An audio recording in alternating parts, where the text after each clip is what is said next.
MMA is the fastest growing sport in the world, and the league, the UFC that promotes it, is becoming one of the biggest sports leagues on earth.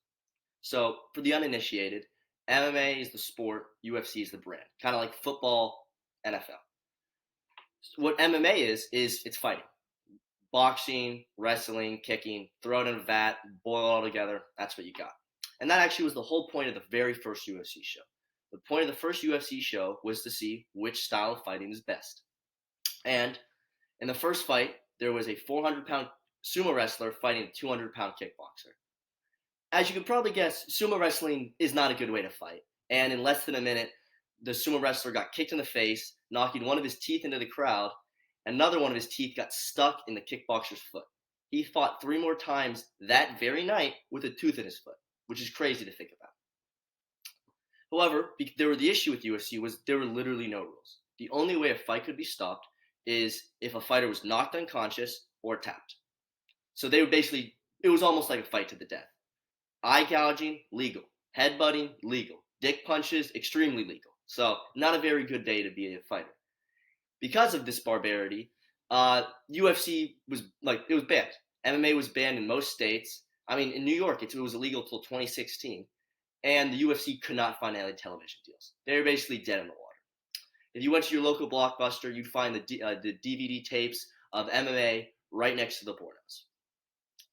However, Dana White, the president of the UFC, wanted to find a way around this. His first step was to convince his 2 very, very wealthy friends, the Fertitta brothers, to buy the UFC. They bought the UFC for a few $1 million, and in their first 4 years of owning the company, they lost $55 million. Not a great investment. They were very close to just pulling the plug and letting the sport of MMA die. But Dana White did not want this to happen.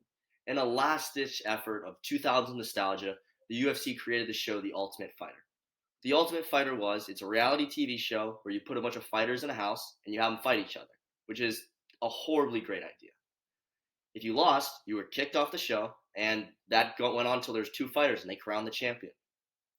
This show is so successful for them that after the finale, the UFC signed a deal with Spike TV outside the arena near a dumpster on a napkin. That's how rushed this whole thing was. This would lead to the golden age of the UFC. They continued to put on fights. They had bigger and bigger names and people that everyone knows. Conor McGregor, Ronda Rousey, two icons would be able to develop through the UFC. What's actually interesting about Ronda Rousey was she was the first ever female UFC fighter. Dana White in an interview infamously said that women would never fight in the UFC. But after seeing some of Ronda Rousey's tapes, he changed his mind. Ronda Rousey became an icon and paved the way for women to make a living getting punched in the face. So good for her. You've done good. You did well. You did well. Also, what's great about the UFC is it has the most equal fighter pay out of any sport in the world. Women and men get paid the exact same amount. They're both equally valuable for the UFC.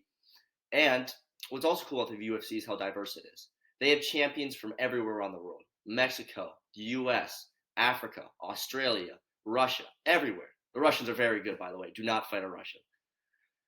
This would lead, the UFC would continue and continue to grow until COVID hit. When COVID hit, almost every single sport around the world shut down, except for the UFC. The UFC ended up buying an island called Yas Island to throw fights on because they couldn't get international fighters into the US. People called Dana White a madman. They said he would have blood on his hands. Not only did no fighter die from this, also, they didn't have to cut a single employee's salary or fire a single person, making this the best decision possible. Also, the UFC was the only sport on during the first 4 months of the pandemic, making it the only thing sports fans could watch, bringing in a whole new category of fans. After COVID ended, and we'll see about ended, but after COVID subsided, the UFC were able to start filling up arenas again for fans. The last 25 events the UFC has thrown have all been sellouts, making going through COVID the best decision possible. The UFC is going to continue to grow, and for a little prediction here, I believe that in this decade it will become the second biggest sport in the world because you just can't beat soccer, too much soccer. Brazil, Mexico, people love their soccer. What can you say? All right, thank you.